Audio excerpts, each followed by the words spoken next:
Escalada. Ah, é,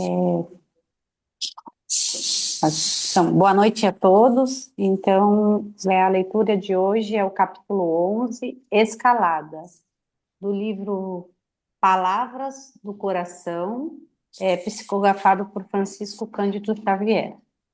A pedra perguntou ao martelo que a espancava: Por que me quebras assim? O martelo não respondeu. Contudo, em breve tempo, o bloco burilado se fez destaque na base do formoso edifício.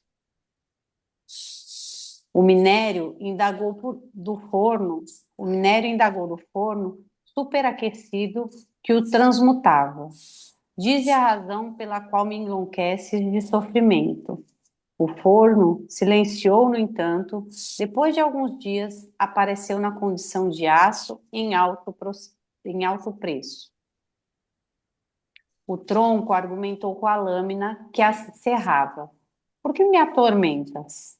A lâmina permaneceu muda, mas após algumas semanas, o tronco dividido em folhas diversas era a estrutura principal de um barco importante. O barro interrogou ao molde que o constrangia. Por que me oprimes tanto? O molde não formulou resposta alguma. Entretanto, além de algum tempo, surgiu na loja por vaso raro. O homem, igualmente vezes sem conta, interpela a Deus.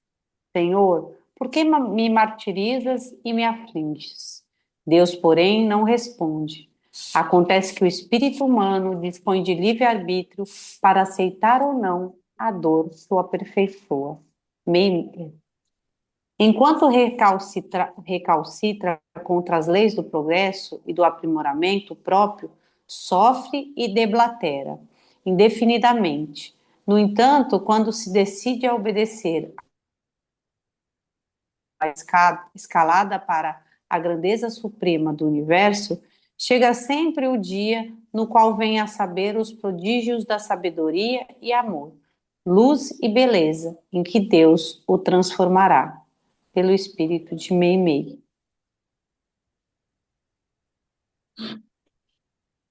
E agora, meus irmãos, vamos fechar os olhos, fazer uma respiração mais profunda,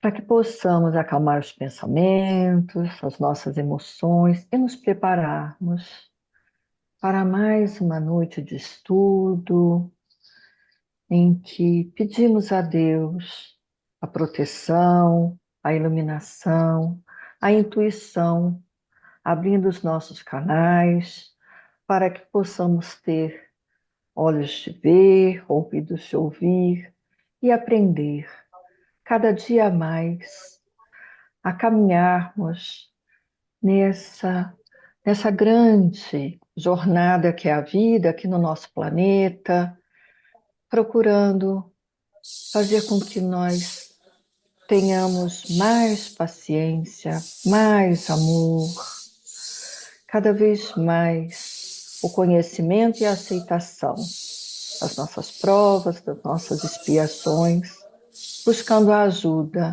entre todos nós. Nesse momento, pedimos suas bênçãos e a permissão para iniciarmos os estudos da noite de hoje. Que assim seja, graças a Deus.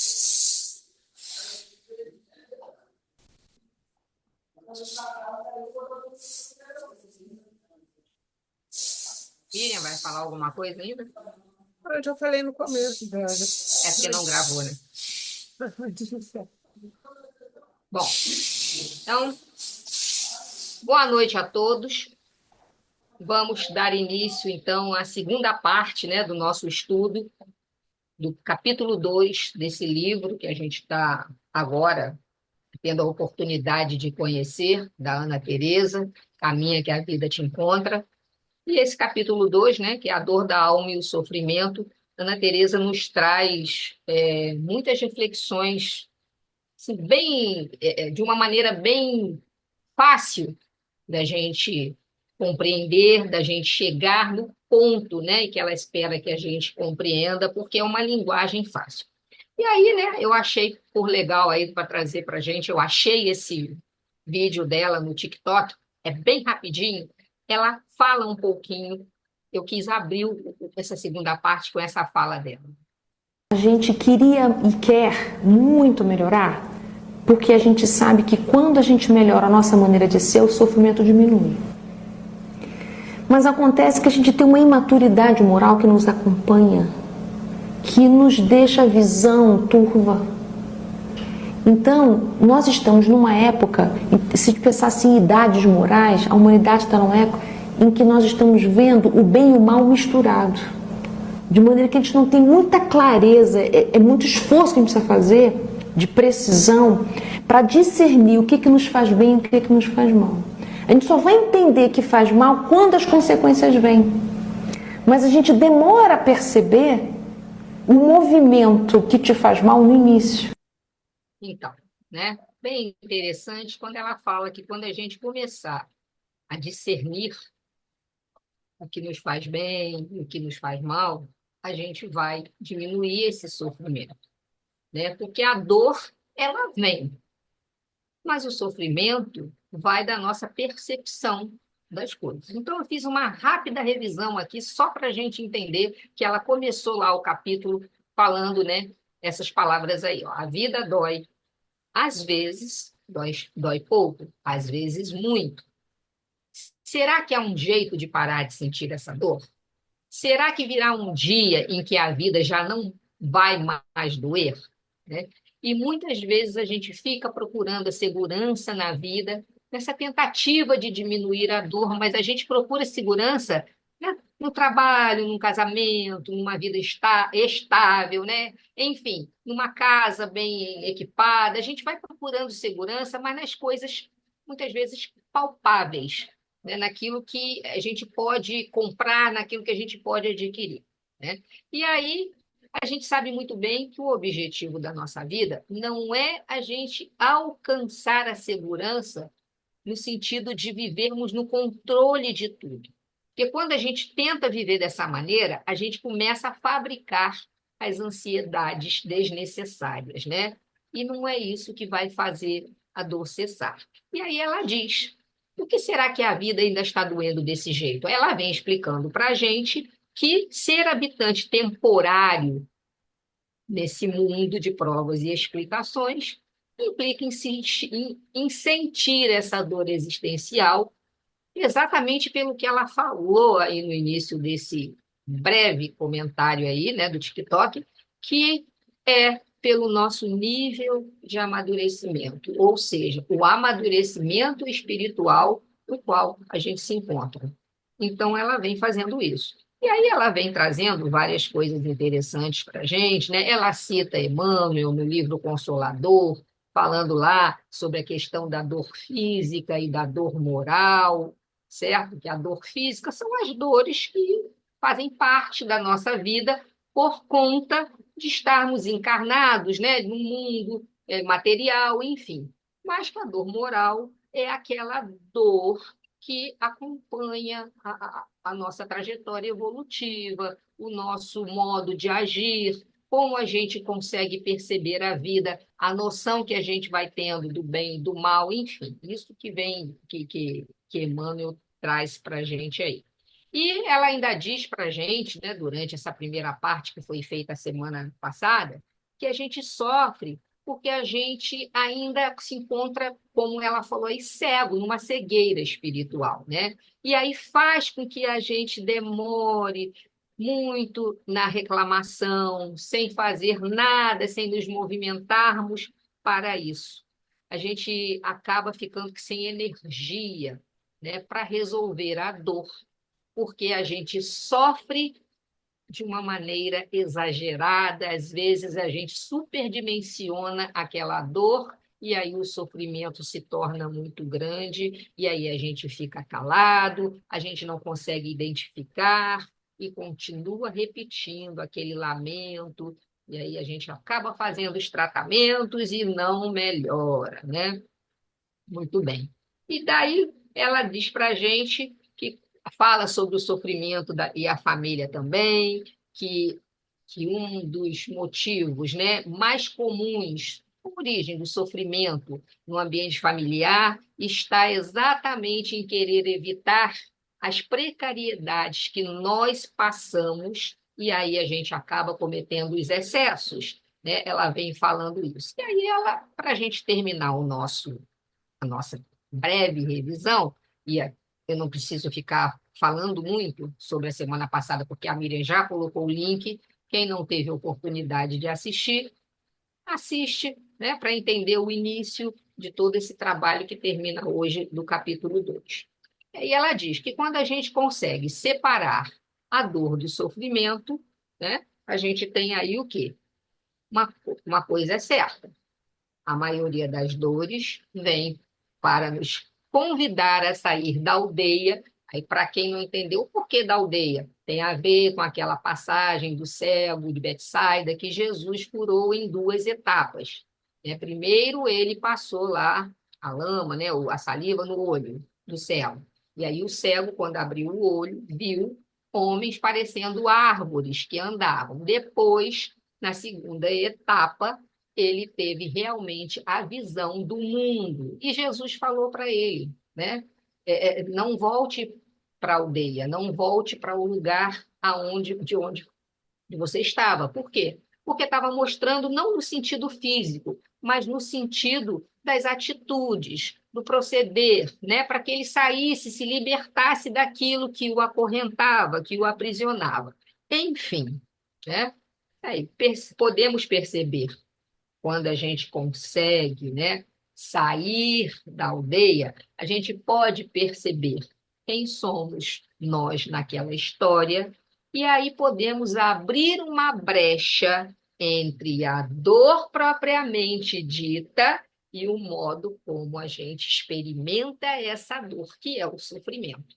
Então, ela deixa bem claro para a gente aí, na parte até onde eu fui, nesse sentido, né? Quando a gente consegue sair da aldeia, consegue fazer o movimento dentro da gente, né? De enxergar a situação de uma maneira diferente, a gente começa a entender as coisas e consegue abrir uma brecha que vai diferenciar a dor realmente pela qual eu estou passando e por uma necessidade minha, como espírito, e a dor da maneira como eu a experimento, a vivencio, que é onde eu levo ao sofrimento, né? E aí até aquele slide, aquele desenho, aquela figura ali ao lado, né, que as nossas emoções podem causar mais dor, porque a gente acaba superdimensionando tudo, levando para um outro nível, né?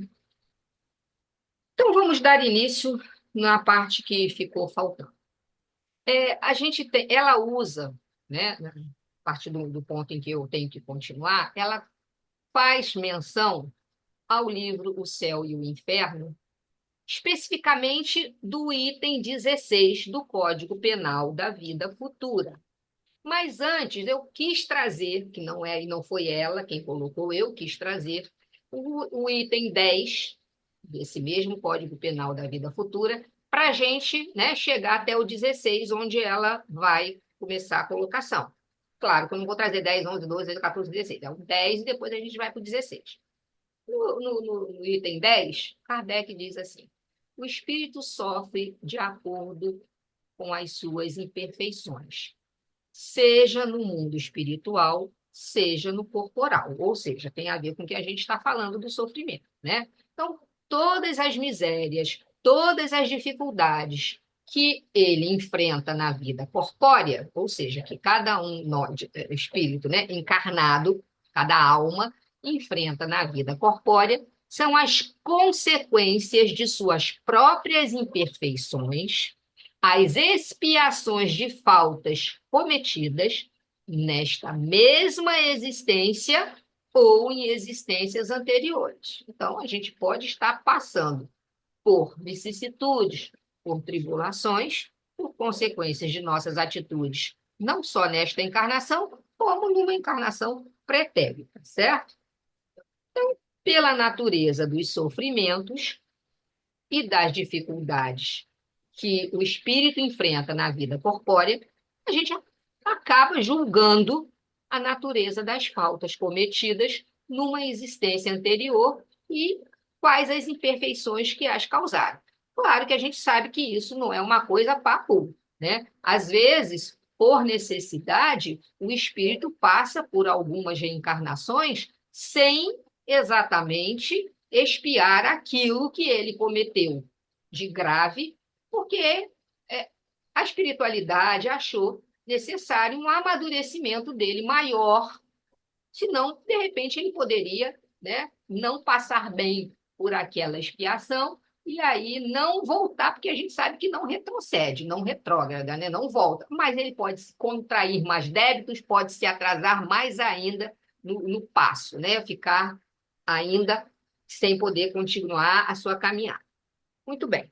Aí ela traz para a gente, como o título da continuação desse capítulo 2, que é o título que, né, que eu estou desenvolvendo hoje com vocês, a perspectiva espiritual. Né? A perspectiva é a visão, né? A visão que a gente tem aí, então, do espírito. Aí ela traz que lá, no item 16, conforme eu falei, que é o item que ela traz para iniciar essa fala, está no livro O Céu e o Inferno, Código Penal da Vida Futura, o item 16 está lá, né? O arrependimento é o primeiro passo para o melhoramento, mas ele apenas não basta, sendo necessárias ainda a expiação e a reparação, né? Então tá ali, ó, né? A figurinha bem ilustrativa disso aí, né? Bonequinho lá, cabisbaixo, com a mão na cabeça, o que eu fui fazer? Como vou sair disso? Já é um sinal ali de arrependimento. Só que a gente tem que entender que não pode ficar só no arrependimento. E, aliás, antes do arrependimento, tem um outro passo que a gente sabe, né? Inicia-se pela questão da culpa, começar a sentir-se culpado, e da culpa evolui para um remorso, né? Que culpa e remorso estão bem ali próximos, só que a gente tem que tomar cuidado com o remorso, com essa culpa e com esse remorso, porque o remorso normalmente pode significar paralisia, tá?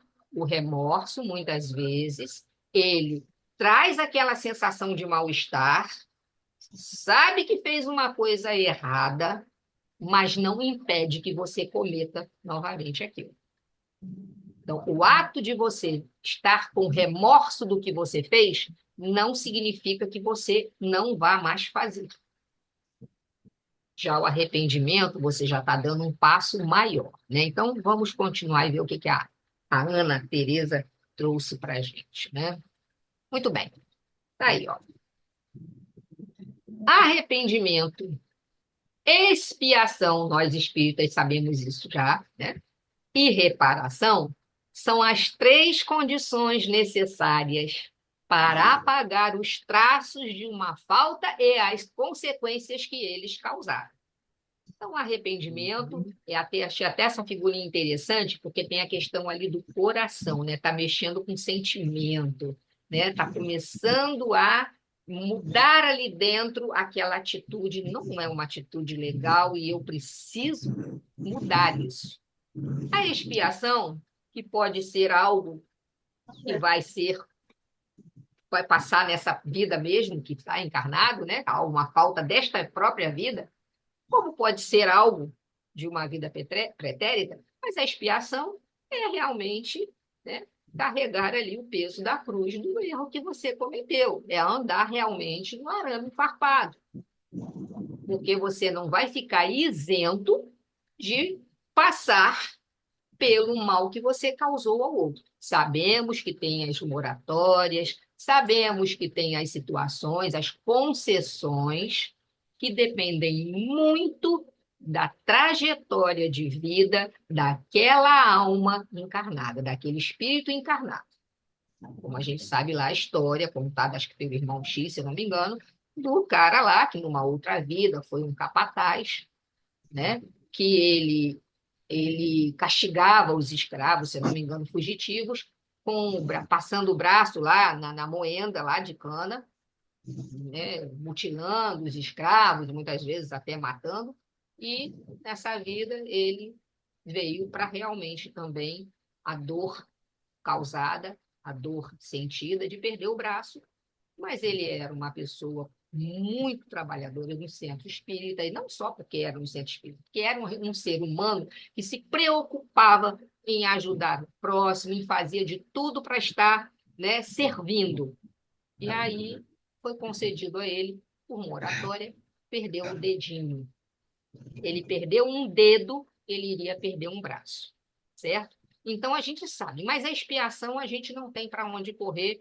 A gente vai, eu até costumo falar, né? Expiação é aquilo que você vai assim, ei, espia, olha lá para trás o que você fez. Olha lá, vira lá. Ah, fez, né? Então aí, ó. Espia só o que você fez. E a reparação é quando, né, você entendeu lá qual o seu objetivo, qual o papel que você precisa. É o arrependimento que já se transformou em ação. Você já mudou, você sabe muito bem que você precisa se movimentar e reparar o mal causado. Então, nós temos aí, ó, o arrependimento suaviza, né, os traços da expiação. O arrependimento, ele vai também trazer esperança no caminho da reabilitação. E ele pode ocorrer em qualquer parte, em qualquer tempo. O que quer dizer isso aí? Tanto pode acontecer o arrependimento do encarnado como o arrependimento do desencarnado. Tanto faz. Vai se arrepender, não importa se ele está no plano espiritual, no plano terrestre, ele vai ter o arrependimento lá e ele vai sentir. A expiação é o sofrimento físico, ou o sofrimento moral, ou os dois, né? Decorrentes da falta cometida. Pode ser na vida atual, pode ser na vida espiritual após a morte, ou pode ser até em outra encarnação. Vai ter lá a expiação. Tá? E nós temos a reparação. Fazer o bem a quem fez o mal, a quem a gente fez o mal. A gente tem que fazer o bem. Fazer o que a gente deixou de fazer, muitas vezes por inércia, né? Cumprir os deveres que desprezamos, as nossas obrigações, aquilo que a gente, por preguiça, por inércia, por achar que a gente está numa rede, bebendo água de coco de férias, né? E aí a gente deixou de cumprir, e transformar os defeitos em virtude, virar a chavezinha, né? Então, a gente entende que isso tudo, que o perdão no final disso tudo, como a Ana Teresa coloca, seria uma graça alcançada e não a anulação da falta. Para a gente chegar a esse ponto, a gente vai perceber que o perdão é uma graça, é uma dádiva, né? É algo que nos eleva, e não apenas anular a falta. Ah, eu perdoei e está anulada a minha falta. Não. O perdão é a graça. E aí a gente tem o quê? Segundo a Ana Teresa, a gente tem que essas etapas, arrependimento, expiação, reparação, são as etapas pelas quais precisamos passar para nos libertarmos, pois o arrependimento somente não vai ser suficiente para nos equilibrar nessa balança aí, não. Para fazer com que nos sintamos em paz com os deslizes cometidos. Então, somente o arrependimento não vai equilibrar essa equação, né? E não vai permitir que a gente sinta a paz depois que cometeu um deslize. Ou seja, eu fiz algo de errado, eu me arrependo, estou em paz. Cumpri com a minha obrigação, eu me arrependi, não devia ter causado mal. Não. Ela deixa bem claro, e a gente sabe que também, né, o próprio Pentateuco traz isso aí para a gente, e o arrependimento, a expiação e a reparação são os 3 passos para que a gente possa equilibrar essa equação e realmente sentir essa paz desejada. Então, a gente entende muito bem que essas ações, elas acontecem nesta ordem, estejamos ou não encarnados, seja na vida atual, na vida espiritual, após a morte, ou ainda numa nova existência corporal. E a gente tem que entender o seguinte, né, como ela deixa bem claro para a gente. toda a falta que a gente comete, mesmo que tenha sido sem intenção, se a gente machucou o outro, o registro dessa dor acaba ficando em nós como se fosse uma memória afetiva. Então, o mal que a gente causa, como ela coloca, ao coração alheio, fica registrado como uma memória afetiva, porque a gente acaba, de certa maneira, ligado à pessoa de alguma forma. Ela deixa isso para a gente. Se você causou um mal a alguém, você acabou criando um elo, porque você vai precisar reparar esse mal, né? Então, como é que só o arrependimento conseguiria reequilibrar toda essa existência, essa vida, né? Faltaria cuidar dessa outra parte que está, como a Ana Teresa diz, para além de nós. Então, olha só, ela ainda fala, portanto, como a lei do universo é uma lei de equilíbrio, há oportunidades de ajustes em que reviveremos experiências semelhantes, mas atuando em outros papéis, em outras vidas, a partir de outros ângulos. Agora, olha por que ela colocou isso para a gente. Por que é na lei, né, como a lei do universo, para que haja o equilíbrio, eu vou ter essa oportunidade de ajuste, mas revivendo uma experiência semelhante, porém, em outro papel, em outra vida, e vou poder ver de outro ângulo. Porque ela diz o seguinte: isso tudo é para modificar a nossa perspectiva unilateral e agir melhor. Porque se a gente não faz, né, vamos dizer assim, se a gente não tem essa, vamos dizer assim, outra versão, essa outra situação, a gente acaba sempre vendo as coisas do ângulo que a gente quer. Sempre com as nossas lentes da maneira como a gente quer. Eu não vejo a maneira como o outro sentiu. Por mais que eu me arrependa de ter feito aquele mal para o outro, mas eu não consegui entender dentro dele como que isso foi sentido. Eu não tenho a noção exata, verdadeira, de como isso foi sentido. Porque eu só vi do meu ângulo, tá? Eu causei mal e eu me arrependi. Quando eu tenho a oportunidade de reviver uma experiência semelhante, atuar no papel dele, vamos supor, agora está no lugar dele, né? Numa outra vida no lugar dele, eu paro de ver de um lado, de um ângulo só. Eu começo a ter a visão, a perspectiva bilateral. Eu estou vendo as duas faces daquilo que aconteceu. Muito interessante isso. E aí, né, eu achei também essa frase muito que cabia aqui no nosso estudo, né? A misericórdia de Deus é infinita, sem dúvida, porém não é cega. E ela impõe como condição o arrependimento, a expiação e a reparação. Olha lá, não está dizendo, ela impõe como uma alternativa para você? Não. O que está dizendo aí? Ela impõe como condição. Arrependimento, expiação e a reparação. Que é a mudança de atitude, certo? E aí tem, ó, no livro, ela traz para a gente, no livro Pensamento e Vida, o benfeitor espiritual Emmanuel discorre sobre a culpa, nos trazendo o seguinte esclarecimento. Quando fugimos ao dever, precipitamo-nos no sentimento de culpa, do qual se origina o remorso. Então, quando a gente não faz o que deve, a gente acaba caindo no sentimento de culpa. E aí vem o remorso, como eu já falei. E esse remorso com múltiplas manifestações. Ele pode se manifestar de várias maneiras, impondo-nos brechas de sombra nos tecidos mais sutis da alma. Bom, vamos pensar, por exemplo, deixa eu voltar isso aqui, só para fazer uma reflexão que ela trouxe no livro, né? Vamos pensar, por exemplo, na experiência de alguém que escolheu fazer um aborto.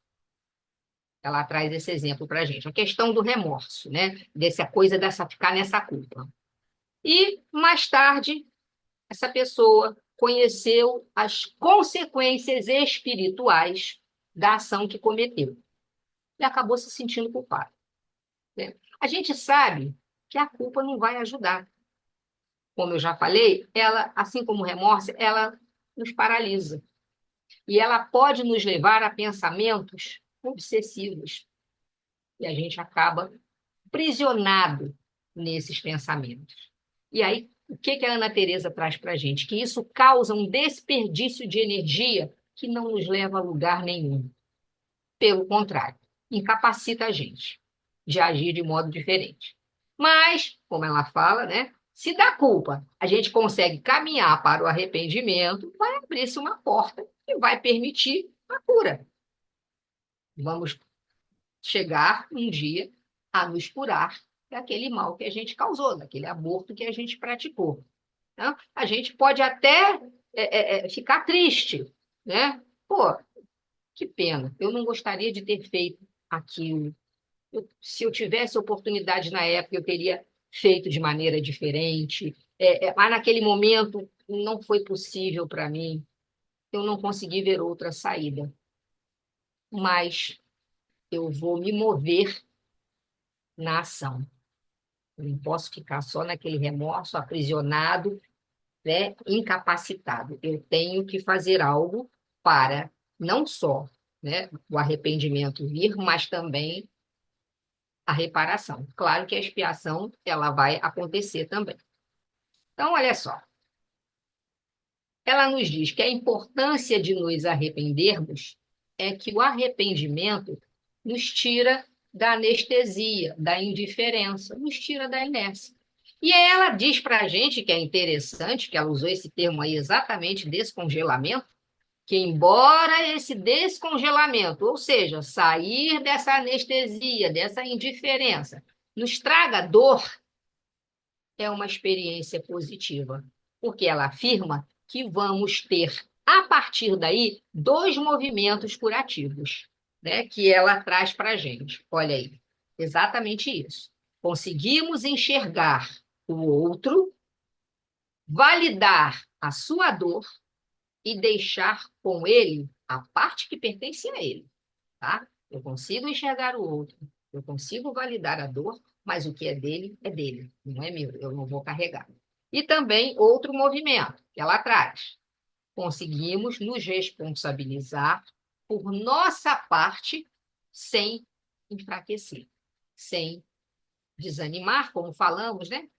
Lá do texto de Paulo, lá na aula passada, sem desanimar, sem cair no desânimo, tá? E, ou seja, é momento de quê? Com essas duas conquistas, né, de enxergar o outro, enxergar a dor do outro, mas deixar com ele a parte dele e entender a minha responsabilidade naquele processo sem desanimar, eu, né, essas duas conquistas, eu tenho uma crescente esperança que vai começar a tomar conta do meu coração, vai começar a habitar o meu coração, e aí vai nascer uma força poderosa, uma força imperiosa, a força de recomeçar para fazer diferente e melhor. E aí vai surgir uma chance para todos nós, porque a gente vai arregaçar as mangas para o trabalho. Muitas vezes, essa etapa do arrependimento se dá lá no mundo espiritual, como a gente falou que ela pode se dar nos dois planos, né? E quando se dá no plano espiritual, a gente logo deseja uma reencarnação para que a gente possa, né, agir. Então, ao reencarnarmos, viveremos a segunda etapa, que é a da expiação. E aí vem algumas perguntas que ela traz, né? Podemos nos perguntar: por que será que nos arrependermos não é suficiente para nos encaminharmos diretamente para a reparação dos deslizes? Olha só que interessante, né? Isso a gente já viu, mas ela trouxe novamente essa pergunta. Então, gente, poxa, se eu me arrependi do que eu fiz, eu tenho consciência de que aquilo foi errado, né? Eu já botei aquilo para dentro de mim, meu coração já despertou para isso. que isso não é o suficiente para eu ir lá? Deixa eu reencarnar de novo e me acertar, vou fazer diferente. E ela traz outro questionamento, ó. Por que é necessária a expiação se o arrependimento já nos ofereceu as chances de ampliarmos o olhar e moveu a nossa vontade de nos modificarmos? A mesma, né? Quer dizer, ela traz ali para a gente, como vem trazendo, esse questionamento. Por que só o arrependimento não é suficiente, uma vez que eu já percebi, ampliei o meu olhar, já me movi na vontade de fazer algo diferente? Então, para esclarecer isso, e aí ela teve uma sacada sensacional, né? Que quando a gente começa a ler o livro, entender e pesquisar, é que a gente começa a perceber ali a cabeça da autora, né? A sacada, porque isso é uma questão que todos nós, uma vez ou outra, a gente se pergunta. A gente pode se questionar: poxa, eu me arrependi.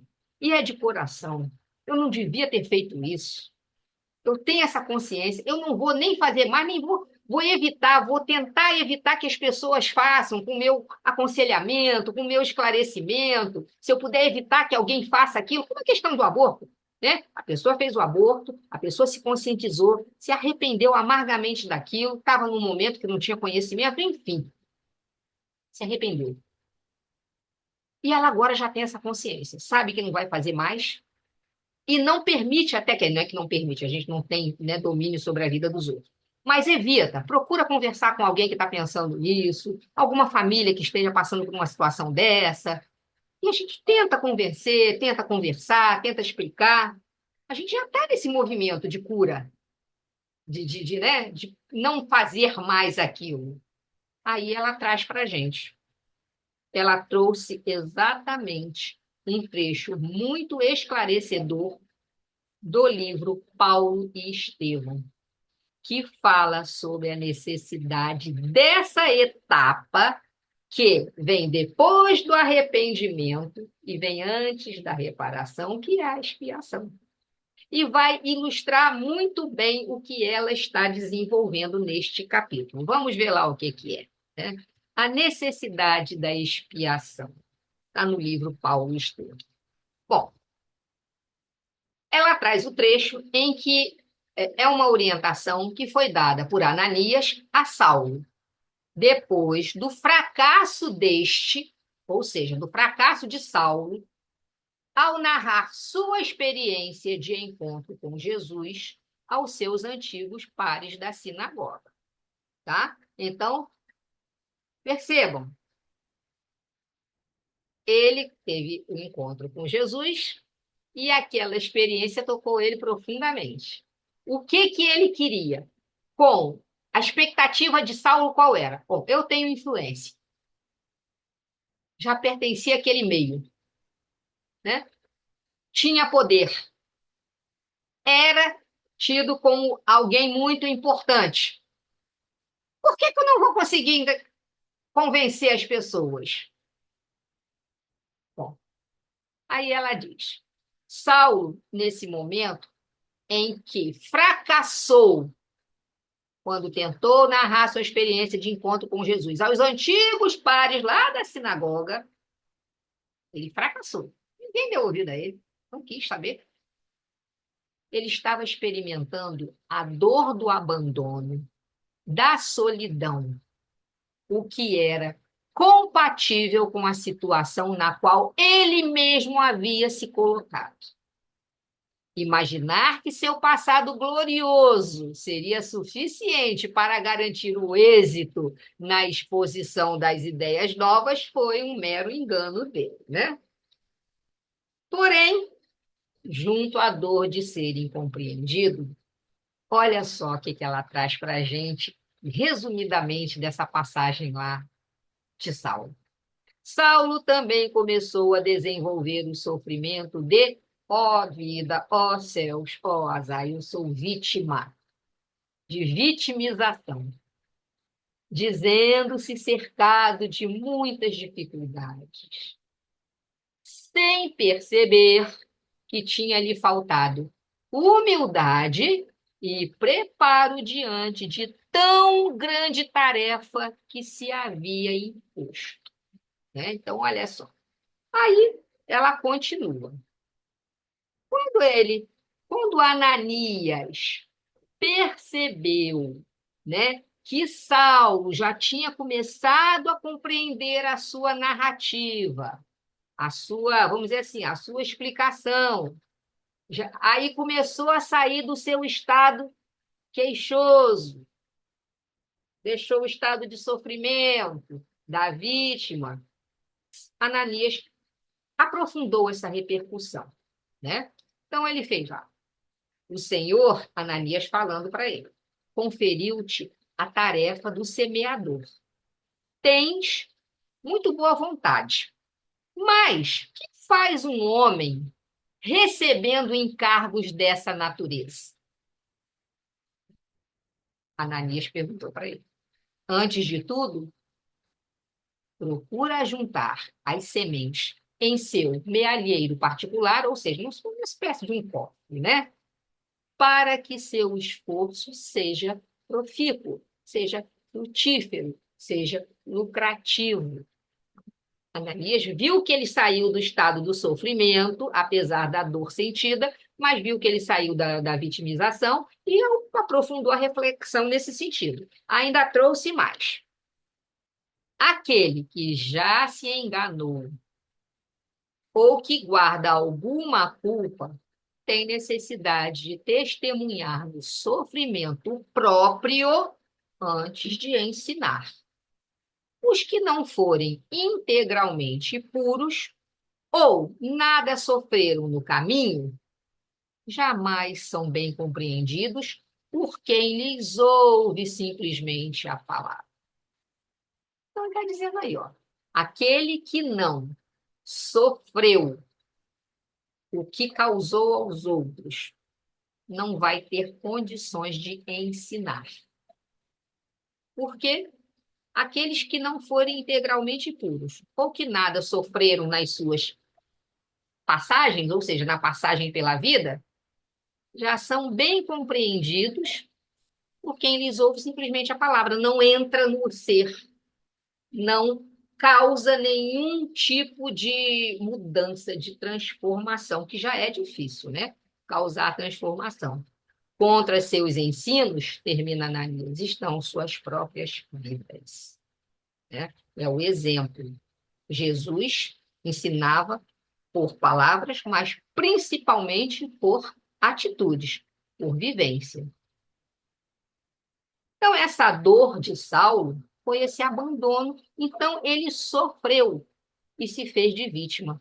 Então, diante dessa vitimização, Ananias procurou o diálogo para esclarecer a ele, né? Para deixar isso tudo aí bem claro para ele que aquela atitude, com aquela atitude, aquele questionamento de Saulo, dizendo que não tinha sido bem compreendido, que estava passando por enormes dificuldades para cumprir com a sua missão, provou que Saulo, naquele momento, antes de ouvir Ananias, queria ultrapassar uma etapa importante. Qual é a etapa importante? O seu testemunho próprio do sofrimento. Né? E nas leis divinas, não tem como a gente fazer acordo, burlar, né? Processos de misericórdia, a gente não tem como barganhar isso. Então, observem que Saulo não falou, no caso Ananias, não falou sobre Saulo ter curado a sua dor naquele momento. Ele falou que naquele momento ele conseguiu expor a verdadeira, né, situação para Saulo, porque Saulo parou de se fazer de vítima. Então, Saulo mudou a experiência que ele tinha em relação àquela dor. E aí a gente tem. Saulo entendeu a necessidade de ter a vida em testemunho do que ele ia pregar. Né? Como ele poderia, são questionamentos que a Ana Teresa traz, como ele poderia falar sobre algo que ainda não havia vivido inteiramente? Isso, vivenciar, dar o testemunho daquilo que ele tinha que pregar, daria a ele autoridade para ser realmente um apóstolo do Cristo diante dos outros, para que suas palavras saíssem da sua boca encharcadas de amor. Ele precisaria testemunhar com a própria vida para que as palavras dele saíssem da boca de Saulo encharcadas de amor, pois somente no amor é que podemos consolar verdadeiramente alguém, e era necessário, então, para isso, experimentar o lugar do outro. E aí ela passa para a gente para as etapas curativas, né? O que podemos colher? Oi, Solange.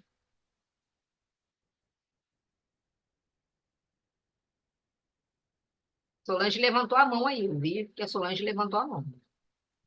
Ela estava Eu com o microfone levantei, eu fechado, abaixei ué. a mão, mas tinha esquecido de abrir o microfone. Isso, foi. Olha só, eu estava me lembrando dessa parte do livro. Saulo tinha acabado de descobrir o Cristo. Ele estava num deslumbramento, numa alegria, assim, a gente passa de alegria, é uma coisa, É é um um êxtase, né? é um êxtase, entendeu? Então ele ainda não estava preparado para fazer uma pregação.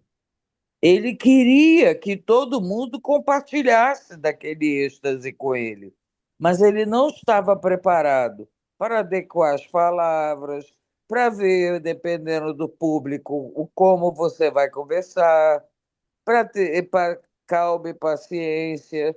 Então ele começou a brigar com os fariseus que estavam lá, foi até apedrejado, se eu não me engano, e jogado lá no lixo, que foi Ananias quem salvou depois. Então, assim, Ananias já meio que sabia que isso ia acontecer. Ele já ficou naquela de, peraí, vamos ver o que vai acontecer e vamos acompanhar para depois a gente poder ajudá-lo. Porque ele vai Exatamente. tomar uma pancada, mas ele precisava da pancada para Para ele despertar, né? saber que ele tinha que ir mais devagar, que não era por aí, né? E Verdade. o passo é mais lento, você tem que raciocinar, entender, compreender, não é simplesmente entrar em êxtase e fazer uma E festa. achar que apenas falando iria estar convencendo ou levando a palavra de Cristo, né? É, sim. É verdade. Foi uma passagem muito bonita mesmo do livro. E Ananias estava preparado para isso, né? E aí a Ana Teresa traz para a gente essas etapas curativas, né? Ela nos pergunta o que podemos colher dessa experiência de Saulo. E ela diz para a gente o seguinte: é preciso primeiro parar de bater os pés, parar de fazer birra. Ela disse para a gente, ó, vamos parar aí com aquela coisa de criança birrenta, que fala, não quero, fica naquela situação, né? Vamos primeiro parar de bater pezinho, vamos parar de fazer birra, né? E aí ela vem trazendo aí para a gente que a gente tem que, olha só que interessante, alinhar as nossas virtudes com o nosso pensar, com o nosso sentir e com o nosso fazer, estabelecendo esse equilíbrio aí entre a nossa emoção e a nossa razão, né? Ou seja, deixa claro para a gente que o que a gente pode colher dessa experiência de Saulo é a certeza de que a confiabilidade que queremos conquistar em nossas vidas depende do processo de afinar os nossos valores com esses três quesitos aí, com o nosso fazer, com o nosso pensar, com o nosso sentir. Quando a gente conseguir afinar, quando a gente conseguir equalizar, né, isso, os nossos valores, com nossos pensamentos, os nossos sentimentos e as nossas atitudes, nós estaremos, vamos dizer assim, dando credibilidade àquilo que a gente precisa conquistar, o caminho que a gente precisa ir. Então, ela deixa claro para a gente uma coisa muito importante. Cada um de nós é que sabe em que etapa está nesse desenvolvimento, nesse processo, né? Cada um de nós. Mas ela deixa claro que o fato, né, que seja lá onde estivermos vencendo, que a gente vem, que a gente vai vencer o que é preciso. Então, a gente tem que entender, como ela fala, né, que as longas situações das nossas vidas, que atravessam nossa existência, durante um tempo, às vezes, maior do que a gente consegue compreender, e a gente não consegue se afastar daquelas situações, são expiações mesmo. Ela traz isso para a gente. Cada um que sabe a etapa em que está, mas o fato é que, seja lá onde a gente está vencendo isso, a gente está passando por essa expiação, né? E se constituem, que ela diz para a gente, como uma bênção, porque vai nos colocar, né, no estágio de cura. É a segunda etapa da nossa cura, que vai facilitar e que vai habilitar a gente passar para a reparação. Então, ela diz aí, ó, para que possamos construir uma identidade com toda essa integração, nós precisamos concordar com o nosso destino, com a nossa vida, exatamente como ela se apresenta para nós. Difícil, né, gente? Difícil, né? Cada um com seu cada um, se questionando, questionando o que passa na vida. Mas ela diz para a gente que, para que a gente possa construir essa identidade integrando, né, isso tudo aí, esse pensar, esse fazer, esse sentir, né, com as nossas virtudes, com os nossos valores, para a gente construir essa identidade, com essa integração, a gente precisa primeiramente concordar com a vida. Ou seja, a gente tem que entender que cada um tem o seu caminho. Não é porque a maioria está seguindo um caminho que eu preciso, que eu tenho, ou que vou ter que seguir aquele mesmo caminho, né? E também ela deixa Jorge, aí. Oi? voltando no livro que a gente estava falando, se você pensar naquela hora que ele é expulso da casa do pai e vai parar no meio do mato, numa caverna, sozinho, com frio, com fome, e etc e tal, e extremamente deprimido, chorando e tudo, que aí ele começa a conversar com a Abigail, é quando ele começa o amadurecimento para aí ele começar a conseguir fazer frente às coisas, né? Exatamente. Ele começou, então, a perceber que aqueles valores dele tinham que estar alinhados, né, com pensamento, sentimento, o fazer dele e, claro, o testemunho da sua própria, E, né, e o história. sustento próprio. Exatamente. Então, e ela coloca ainda para a gente também, né? E a gente precisa também afirmar, conseguir afirmar o quanto nossa vida é linda, é necessária, é justa e é a melhor que já tivemos, né? Então, ela traz aí para a gente a gratidão pela vida, né? Que a gente tem que sempre ser grato, concordando com a nossa vida, com o nosso destino e ainda reconhecendo a beleza dessa oportunidade que a gente tem. Então, nossa alma, segundo ela, não sossega enquanto não fazemos as pazes com tudo que está no nosso entorno e para cuja desordem um dia já colaboramos. Olha o que ela diz para a gente, ó. A nossa alma não vai ficar em paz enquanto a gente não conseguir aparar todas as arestas, não conseguir pacificar tudo aquilo que está no meu entorno e deixando claro que essa desordem foi causada por nós ou com a nossa colaboração. Às vezes não necessariamente por nós, mas a gente colaborou, botou o dedinho lá e falou, ó, também participei disso aqui. Aí a cada um será dado o seu preço, né? Ou seja, o caminho eu preciso seguir, mas às vezes eu vou pegando os desvios para lá e para cá, porque eu preciso me acertar com isso tudo, né?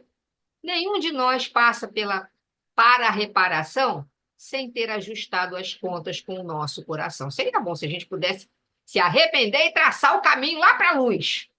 Mas a gente tem que passar ali pelos atalhos, né? Pelos momentos em que são as nossas expiações. Na verdade, é libertador, como ela traz para a gente, poder atravessar essas expiações. Que ela deixa claro para a gente, porque podemos ser totalmente transformados por elas, mesmo que não as tenhamos escolhido de modo consciente. Porque algumas escolhas, a gente sabe muito bem que nós não temos envergadura moral para, lá no plano espiritual, escolher exatamente como é que vai ser a minha reencarnação. Dependendo da minha evolução, eu consigo até dar uns pitacos, né? Vamos fazer assim, assado, melhor desse jeito, me dá uma ajuda aí, pô, fala aí, dá um oi aí, dá um... Mas a gente sabe que a maioria não, é assim e pronto, acabou. Vai ter que passar por isso aí, meu amigo. E ela continua.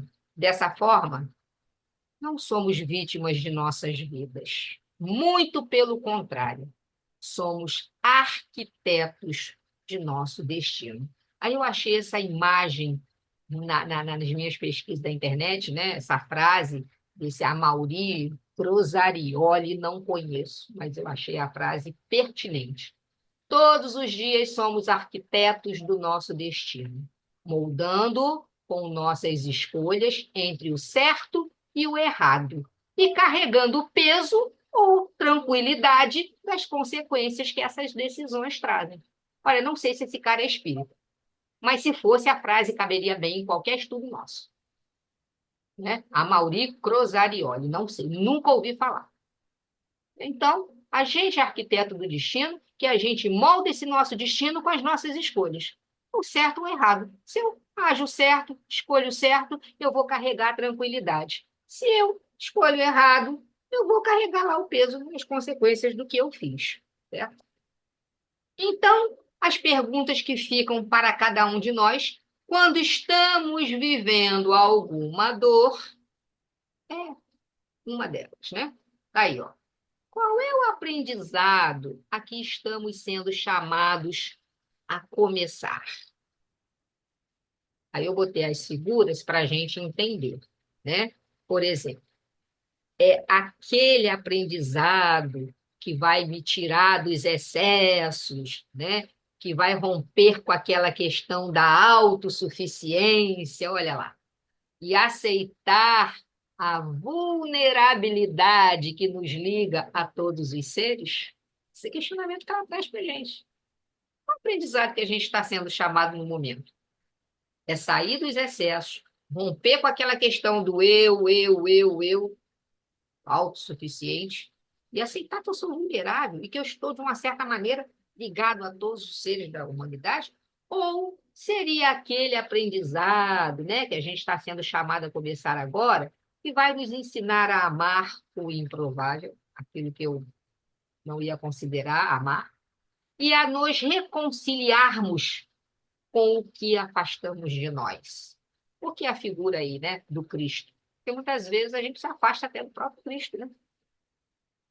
E aí a gente precisa se reconciliar com esse Cristo, certo?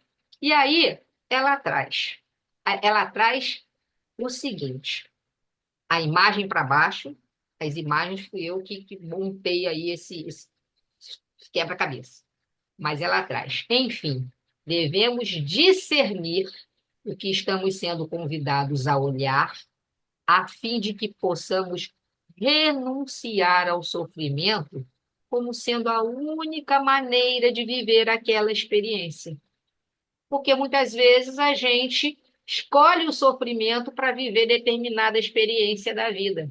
E se a gente consegue discernir qual é o meu olhar, para onde eu tenho que olhar, eu posso renunciar àquele sofrimento e passar a agir. Então, eu achei esse quadrinho interessante porque ele traz para a gente o seguinte, né? O meu aprendizado, ele passa por algumas etapas. Por exemplo, a gente sai da fase de ignorância, onde a gente foi criado simples e ignorante, e esse é o ponto de partida, né, para a nossa evolução. A gente não tem conhecimento moral, a gente não tem conhecimento intelectual, E a gente vai adquirindo tudo isso gradativamente através das reencarnações. A gente passa pela fase da confusão, que é quando a gente se torna muito cego e iludido. A gente não tem capacidade de enxergar as coisas como elas realmente são. A gente acredita nas ilusões, acredita nas tolices. E aí tem o orgulho, o egoísmo, a gente rejeita a verdade, se afasta até do divino, né? Ah, não quero saber nada, não. Deixa isso para lá, isso não me interessa. Eu estou vivendo essa vida aqui, pronto, acabou. Mas a gente vai chegar na fase da compreensão, devagarzinho, que é um estado evolutivo da alma, que tem a ver com o nosso amadurecimento espiritual. A gente começa a superar o orgulho, começa a superar, né, o nosso egoísmo, começa a entender essa mecânica da lei de causa e efeito, e a gente começa a aceitar as dificuldades, as dores como aprendizado, tá, gente? Isso aí não está no livro dela, não, tá? Eu achei essa figura aleatória e fiz esse link com a nossa doutrina aqui. Essa figura aí de aprendizado tem nada a ver com nada de espiritismo. E a gente tem o conhecimento, né? A gente chegou, quando a gente chegar na fase do conhecimento, a fase do grande transformador do mal em bem, pois a gente vai compreender o todo. A gente vai entender a questão da reencarnação, da evolução, como que a gente pode alterar o nosso comportamento. E aí ela diz que é desse jeito que nosso coração passa a ser obediente e resignado. Ela diz isso para a gente, tá? É desse jeito que o nosso coração passa a ser. E aí ela traz a obediência e a resignação segundo o Evangelho segundo o Espiritismo, por Allan Kardec, lá no capítulo 9, no item 8, que fala sobre obediência e resignação. Então, a obediência a gente entende aí pela gravura que a obediência é o consentimento da razão, é a gente entender a lei de Deus, né? E obedecê-la. E a resignação, ali o passarinho, mesmo na tempestade, ali mesmo no vento, ele se mantém firme. É o consentimento do coração. Então, lá no Evangelho segundo o Espiritismo, capítulo 9, item 8, está lá. A obediência é o consentimento da razão. A resignação é o consentimento do coração. São forças ativas, ambas carregam o fardo das provações, que muitas vezes a nossa revolta insensata deixa cair, né? Traz ali para a gente, né, vamos dizer assim, a oportunidade de equilibrar a razão com o sentimento, mas que a gente, às vezes, por revolta, pela nossa insensatez, a gente abandona. E aí ele traz, né? O pusilânime não pode ser resignado. O que é o pusilânime? O pusilânime é o orgulhoso, né? Desculpa, é o fraco moralmente. Pusilânime é o fraco moralmente, é aquele que é fraco moralmente. Ele não vai conseguir ser resignado. Ele não pode ser resignado porque ele é fraco moralmente. Do mesmo modo que o orgulhoso, e isso está lá no Evangelho segundo o Espiritismo, e o egoísta não podem ser obedientes, né? Deixa isso aí claro para a gente. O fraco moralmente, orgulhoso e egoísta não vão nunca conseguir, né, entender, por enquanto permanecerem nessa situação, a questão, né, da razão e do coração e o equilíbrio, essas forças que vão nos mover. Então, elas são indispensáveis para essas forças, como diz, né, lá no capítulo 9, bem-aventurados os brandos e pacíficos, porque a obediência e a resignação são indispensáveis para conquistar um coração brando. Então, quando eu obedeço, quando eu consigo acatar e cumprir as leis de Deus, né, aquilo que Jesus trouxe para a gente, eu adquiro um estado de alma que vai me permitir evoluir, entender, pois para ser obediente, eu preciso deixar de ser orgulhoso e egoísta. Eu não vou conseguir ser obediente sendo orgulhoso e egoísta. Eu vou ter que aprender a ser humilde. E com a resignação, né, porque está dizendo ali, obediência e resignação são indispensáveis para a conquista de um coração brando. Então, e a resignação é a aceitação daquela dor sem a revolta, né?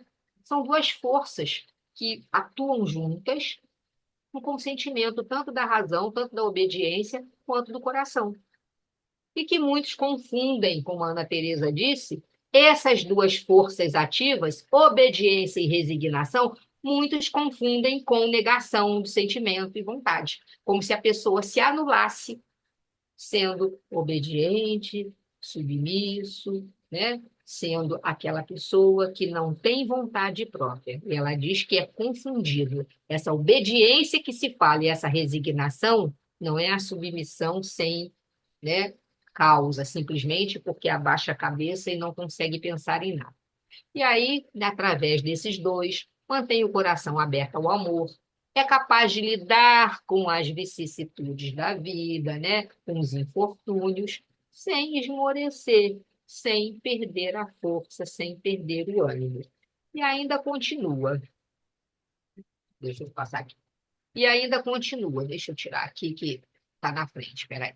Podemos, então, lançar à dor um olhar positivo de aprendizado e de grande misericórdia divina para todos nós. Então, quando a gente consegue, né, atingir esse patamar, onde a obediência e a resignação são importantes nesse coração brando, que está aberto ao amor, e que é capaz de entender, é capaz de aceitar, de lidar, não é só aceitar e ficar inerte.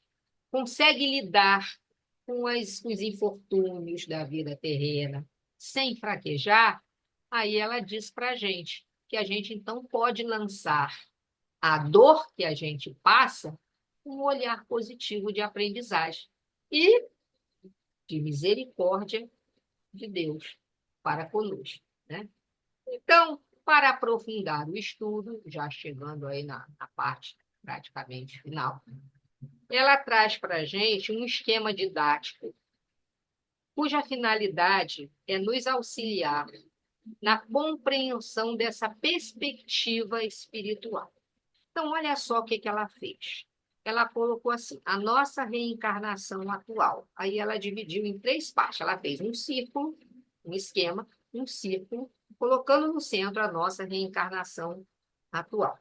Na construção desse esquema aí que ela fez didático, ela partiu do item 132 do Livro dos Espíritos, tá?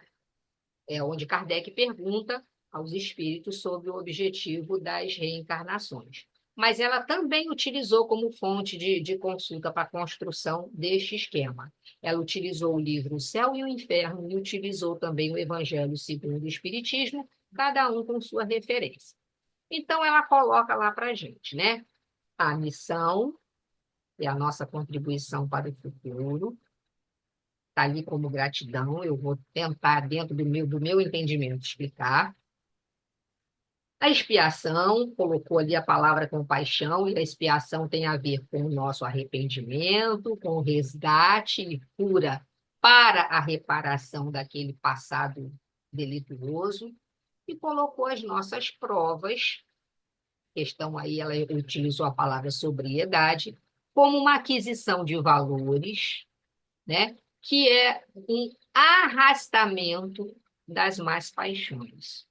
A gente passa pelas provas para nos livrar, né, daquele arrastamento que a gente tem das nossas más paixões ainda, da nossa materialidade, do nosso orgulho, do nosso egoísmo.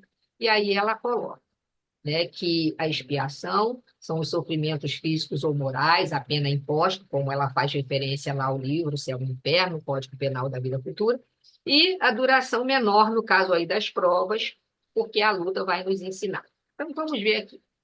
Ela diz o seguinte, a nossa reencarnação atual ocorre em 3 dimensões.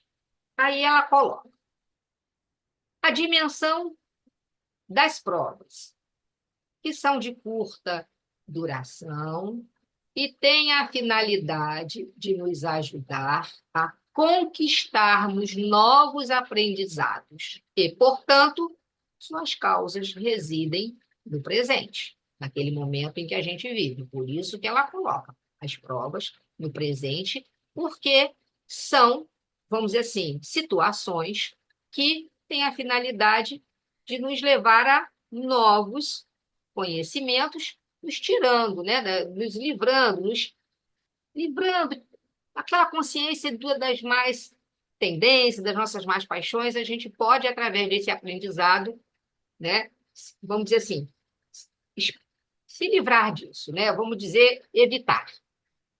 E suas causas residem no presente. Ela coloca para a gente a dimensão que ela chama de expiação, que é que está aí, né, à esquerda de cada um que está em frente à tela. Que são de longa duração, por isso que ela coloca. Passado. São de longa duração e têm a finalidade de nos libertar dos deslizes do passado, por meio de 3 etapas.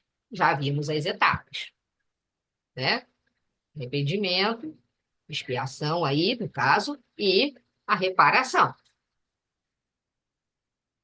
E ela coloca a última dimensão como a da missão, que se refere à face da nossa vida em que fazemos a nossa parte, em que damos nossa contribuição ao mundo ao qual viemos nos desenvolver. Então, ela utilizou aí o futuro, né? A contribuição, apesar de quando a gente consegue entender o processo, a gente vai contribuir com o mundo e a gente reencarnou para ajudar esse mundo a se desenvolver. Ela deixa claro para a gente o seguinte, que esse termo missão, ela deixa claro que é um termo que seja utilizado com significado muito idealizado, ou seja, ela diz para a gente aí no livro que o termo missão foi concebido como uma coisa perfeita.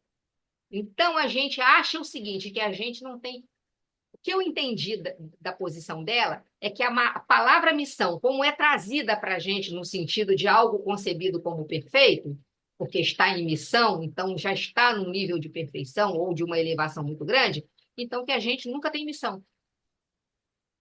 Que a gente está aqui, né, para se arrepender, para expiar e para reparar o mal, mas que a gente não se encaixa aí na missão, porque esse termo ele foi idealizado com um significado como se fosse uma coisa muito perfeita. Mas ela diz para a gente que, para ela, isso constitui-se em algo muito mais objetivo. Por que que ela coloca na questão da objetividade? Porque ela diz que se refere à face da nossa vida em que fazemos a nossa parte, como está aí, que viemos dar a nossa contribuição ao mundo, né?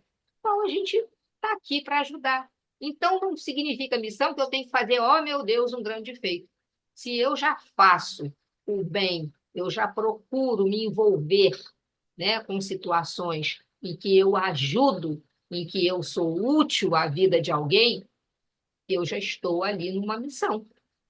Não precisa ser uma missão extracurricular, aquilo fora da curva, né? Como a gente tem aí o exemplo de tantos missionários, a gente tem o Chico Xavier com a missão, o Divaldo, a gente tem outros, né? Que foram pessoas fora da curva em relação à vida que tiveram e como se colocaram na vida, como se doaram para tudo e para todos. Mas a gente fala da missão nossa dentro de casa, a missão nossa, o nosso trabalho, onde a gente ainda está trabalhando, a nossa missão em vários ramos da sociedade, em ajudar o outro, em promover uma oportunidade para alguém também crescer. A gente já está ali. Ela diz que a missão é algo muito mais objetivo, que é exatamente isso, que a gente faz a nossa parte e que a gente dá a nossa contribuição a esse mundo aqui.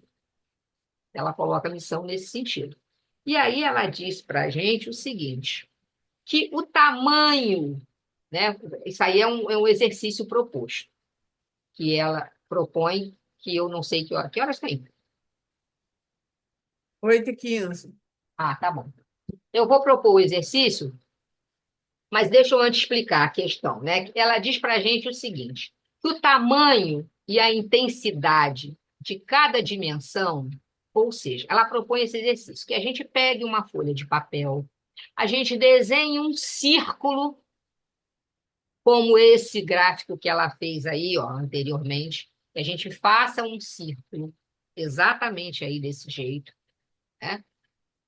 Com o tamanho de cada área, missão, né, a expiação e as provas, com o tamanho de cada área, é correspondente à da vida de cada um nesse momento.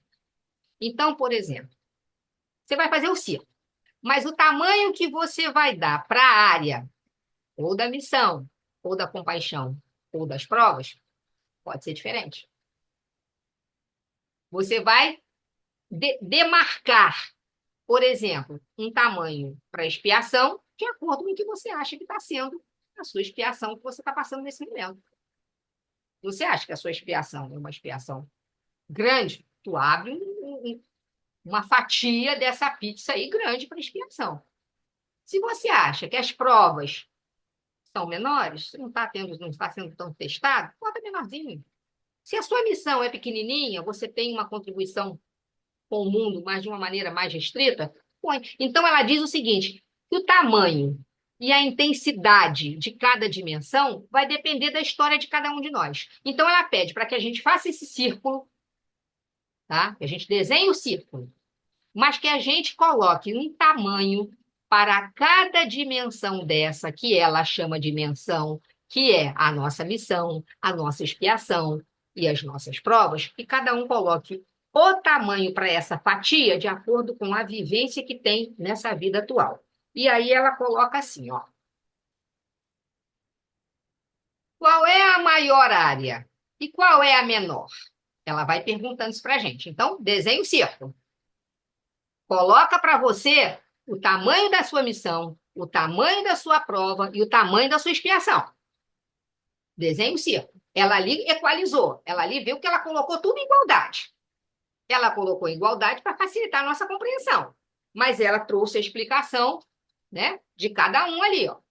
Missão. Qual é a minha contribuição para o futuro? Se essa fatia vai ser grande ou pequena. Expiação. Meu arrependimento, o meu resgate, a minha cura, a minha reparação dos erros do passado. Está sendo grande ou está sendo pequeno? E as provas? Que são a aquisição de novos valores.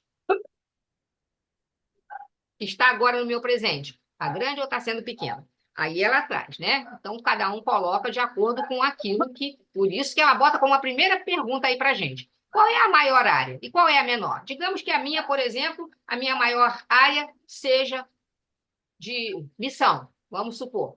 E qual é a menor? Vamos colocar lá que eu considere que provas seja a minha menor. Então, eu vou desenhar uma fatia menor para a prova, uma fatia maior para a missão.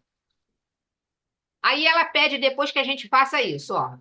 Escreva em cada área o que você hoje considera como sendo a sua missão, a sua expiação e as suas provas. Então, não é um exercício difícil, gente.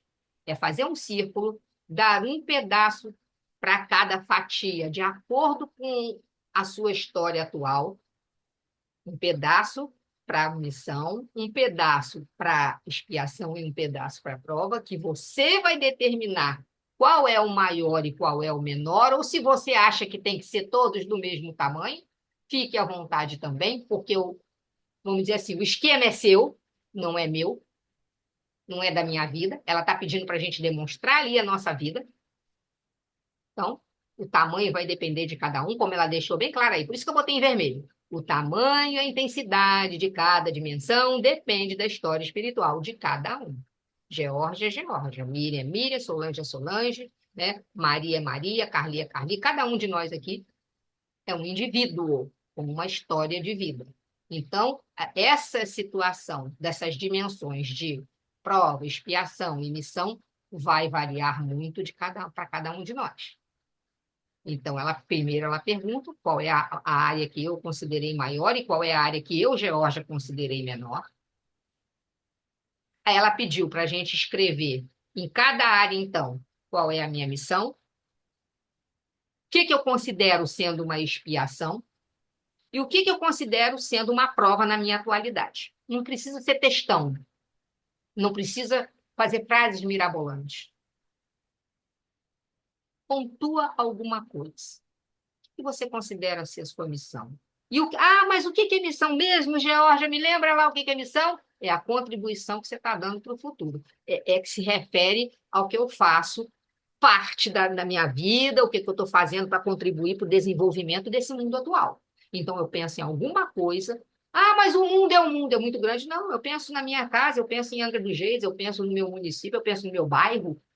Não precisa também levar a coisa para o patamar lá das esferas, né, estratosféricas. A gente vai colocando aquilo na nossa realidade. Aí ela continua. Na expiação, verifique em qual das etapas você se percebe. Você colocou lá a sua expiação. Você escreveu o que acha que é expiação nessa vida que você está passando. Aí ela pede. Em qual etapa, então, você está lá dentro? Você está no arrependimento? Você está no resgate? Ou você está na sua cura? Que sinais o fazem considerar a sua resposta? O que levou você a pensar, por exemplo, que você está na etapa do arrependimento? O que levou você, por exemplo, a pensar que você está na etapa do resgate? Ou o que levou você, por exemplo, a pensar que você está na etapa da cura? É a proposta que ela faz. E eu acho... Não, ainda tem mais uma.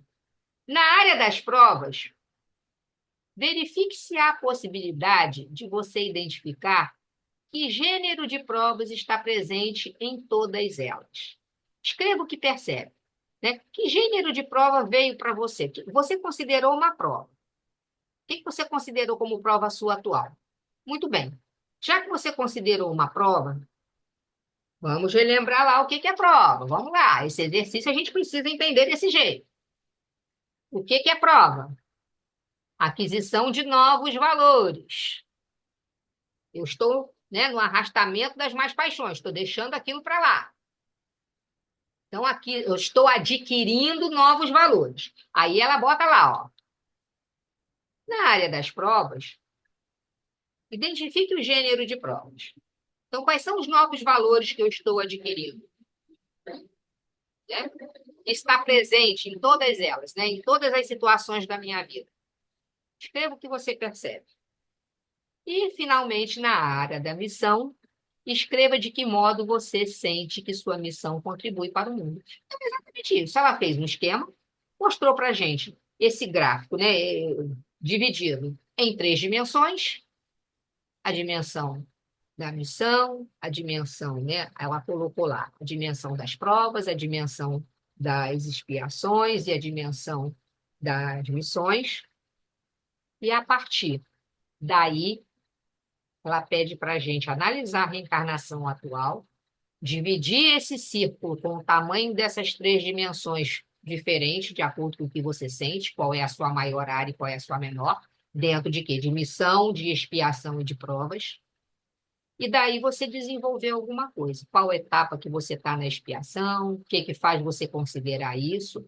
Na área das provas, você consegue identificar o gênero das suas provas? Ou seja, que aquisição de novos valores você tem? Escreva o que você percebe a partir daí. E na área da missão, ela pediu para a gente escrever como a gente se sente, né, nessa situação de contribuir para o futuro. E eu entendi, quando ela colocou lá, gratidão dentro da missão. Então, é o reconhecimento das bênçãos, da graça, da presença divina, né, onde Deus está nos oferecendo a possibilidade da reencarnação como um ato de amor, para que a gente possa recomeçar. Isso é uma interpretação minha, tá? Não tem nada escrito dela. Eu olhei o gráfico, analisei, fiquei lendo, pensando e falei, bom, a gratidão em relação à missão está sendo ali a oportunidade da reencarnação, é uma bênção de Deus, para que a gente possa recomeçar, nos dá, nessa reencarnação, infinitas possibilidades de reconstruir e crescer. Eu entendi quando ela escreveu, né? Vou até voltar lá, tá, gente? Para vocês entenderem o que eu estou falando. Tá lá, ó. Ela escreveu gratidão em relação à missão. ela escreveu compaixão em relação à expiação. E aí eu entendi o seguinte, porque quando a gente, né, se arrepende, a gente passa para resgatar as nossas falhas e a nos curar, a gente está desenvolvendo um amor em atividade, que está nos movendo a uma ação que vai aliviar o nosso sofrimento, não só o nosso como o sofrimento alheio, porque eu estou me movendo para o arrependimento, para o resgate, para a cura, eu vou estar me curando e vou estar também promovendo um alívio para o sofrimento alheio, porque eu vou agir com bondade, com compreensão, vou agir sem julgamentos. E eu entendi que ela escreveu aí sobriedade, eu fui fazendo uma análise, e a sobriedade, no contexto bíblico, significa o equilíbrio mental, espiritual e físico. Encontrar esse equilíbrio, né? Então, é quando a gente consegue ter um domínio próprio, ter clareza dos nossos pensamentos, moderação na vida. Então, ser sóbrio no contexto bíblico é vigiar, pensar antes de agir. Então, eu achei assim, que está ali nas provas, por quê? Porque são aquisição de novos valores, né? Que a gente vai trabalhando. E aí o exercício está aí para vocês fazerem. Eu quero só passar esse vídeo de, acho que é 3 minutinhos, né? 2 minutinhos e pouco para vocês, daquele pessoal dos Amigos da Luz que eu achei interessantíssimo, e termino com a mensagem de meu e-mail.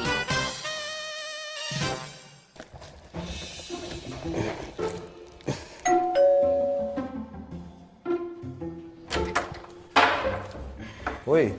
Oi, o senhor é o seu Samuel Teixeira Rodrigues? Encomenda pro senhor. Peraí, que encomenda? Que encomenda? Essa daqui, onde é que eu posso colocar que tá pesado? Meu amigo, peraí. Olha só, deve ter havendo algum problema. Eu não pedi nada. Como é que isso tudo aí é meu? O senhor é Samuel Teixeira Rodrigues? Sou eu. Então tá certo. Eu posso botar aqui porque pro senhor assinar aqui a via? Ô, amigo, eu não vou assinar nada. Eu não sei o que é isso. O que é? Eu vou sair assinando coisas e não sei o que é. É isso aí. Ai, Jesus. Peraí, que aqui na prancha tá dizendo... Deixa que eu vejo, peraí. Deixa eu... Dificuldade, problema, infortúnio, dor. E a caixa de problema tá pesada pra caramba. Deixa eu botar aqui que o meu ciático tá gritando. Ô, peraí, eu não pedi esses troços aqui não, rapaz. Tá maluco? Ah, não. Então fui eu que pedi. É meu nome que tá escrito aí? Toma logo isso aqui que isso aqui tá pesado. Ô, meu irmão, olha só. Você acha que eu sou maluco de pedir esse tipo de coisa, rapaz? Esses troços aqui, troço ruim, problema, eu vou pedir isso pra quê? Ô, meu irmão, tem nada de errado aqui não. Tu conhece a lei de causa e efeito? Você encomenda problema quando causa problema. A encomenda chegou. Mas eu não quero esses troços aqui não, rapaz. Então para de culpar os outros e encomenda coisas melhores, né? Mas como que faz isso, querido? Ué, tendo pensamentos melhores. Se você só pensa em rancor, ódio, tristeza, o que você acha que vai bater na tua porta? Ah, sim, meu amigo, mas é difícil manter um pensamento bom 24 horas por dia, 7 dias por semana. Eu sou um cara normal. Meu irmão, nossa mente é igual uma égua teimosa, entendeu? O primeiro passo é tu ficar de olho nela pra que ela não vá pro lado errado. Mas se a bicha for, tu puxa a rédea dela e coloca ela no eixo, entendeu? Vem, aguinha, vem. Isso aí é a minha mente. Isso é a sua, porque a minha mente não faz isso não. Tá bom, olha só. Eu sou um cara ocupado, entendeu? Isso é muito trabalho. Imagina você ficar o dia inteiro prestando atenção na sua mente. Eu não vou conseguir prestar atenção em mais nada. Não, mas adestrar animal selvagem é assim, meu irmão. De pouquinho em pouquinho, todo dia, até virar um hábito. Tá bom, entendi, né? Pode seguir teu caminho. Obrigado, tá? Tchau. Oi, Edson. Entendeu, mas não recebeu? Não, mas agora eu vou ter bons pensamentos, pensar boas coisas, atrair coisa boa. Ok, aí você vai receber coisas melhores. Mas isso aqui, filhão, já estava encomendado, é tudo teu, ó. Meu Deus do céu, ai, nossa senhora. Mas vem cá, só tem coisa ruim aqui, amigo. Esse tempo todo eu não atraí nada de bom. Ah, não, atraiu sim. Eu tava esquecendo. Aqui. Vou botar aqui pra me desequilibrar, valeu?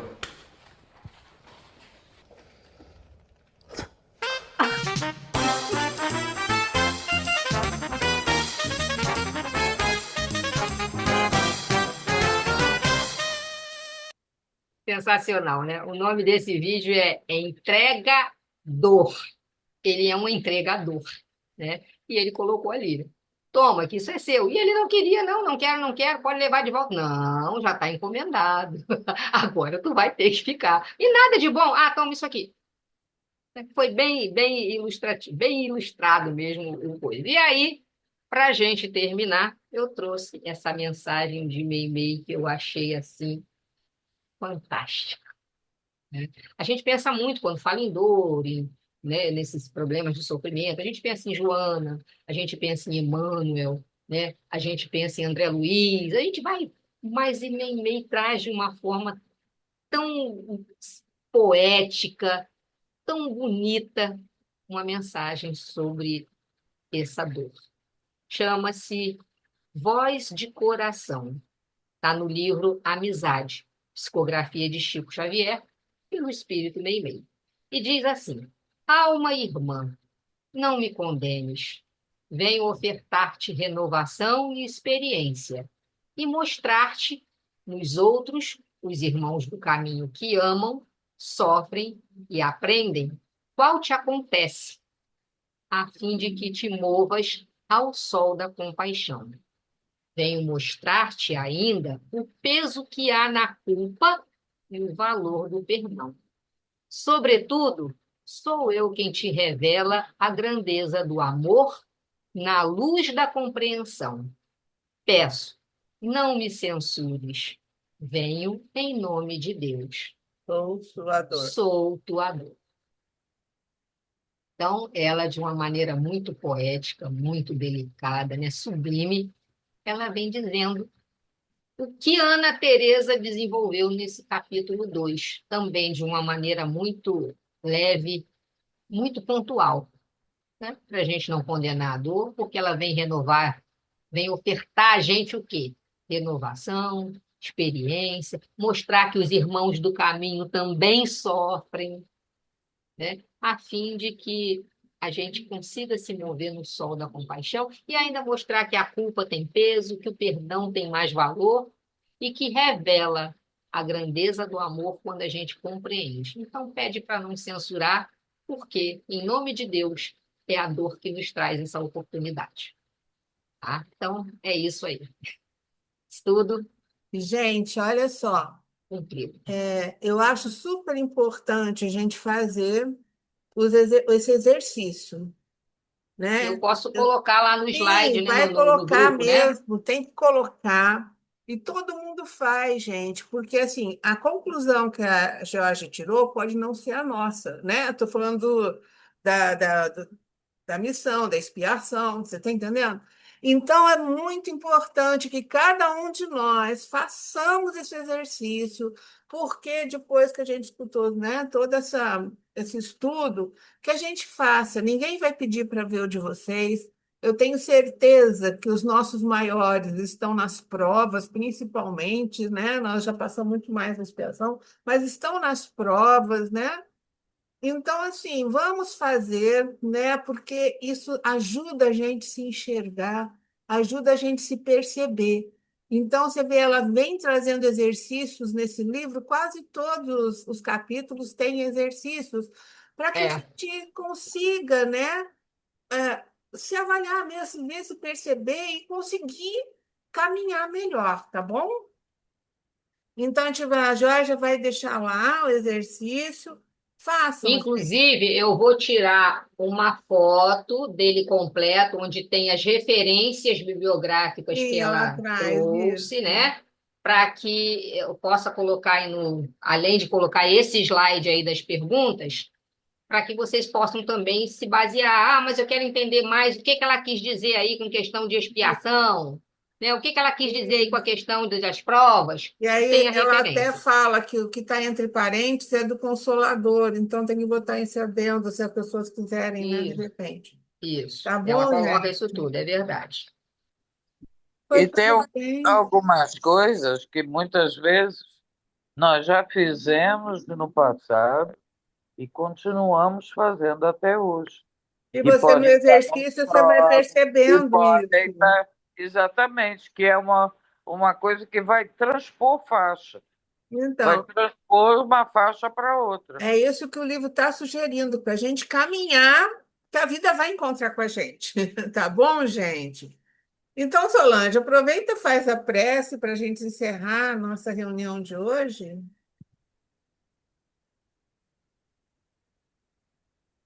Bem mentora dessa casa, Maria, Nossa Mãe Santíssima, agradecendo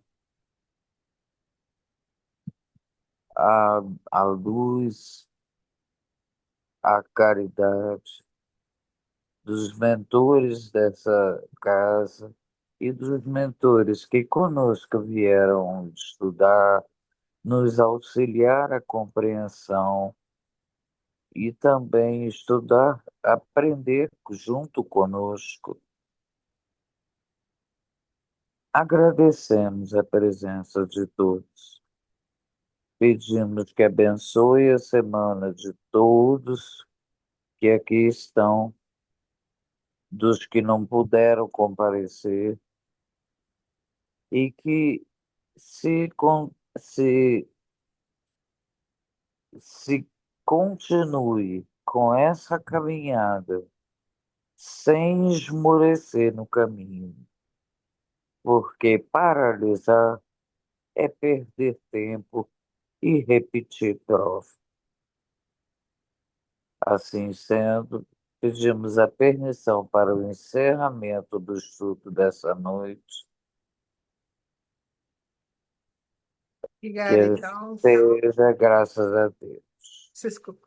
Obrigada, Solange. Obrigada a todos. Até então a próxima semana. E façam, gente. Façam exercício, porque ele vai ser muito bom para a gente. Também vou fazer, que ainda não fiz. Tá bom, gente? Boa Boa noite. noite. Obrigada por Boa noite, gente. Boa Vou noite. colocar lá, Boa então, noite. vou colocar no isso. grupo do Coloca as ESG duas, esse isso. slide e Porque o ela outro que traz tem. referências em cada uma dessas Vou colocar o do do esquema Evangelho, dela. Livro dos Espíritos, Céu e Inferno, né? Tá Isso, bom, gente? e dessas perguntas que ela colocou. Você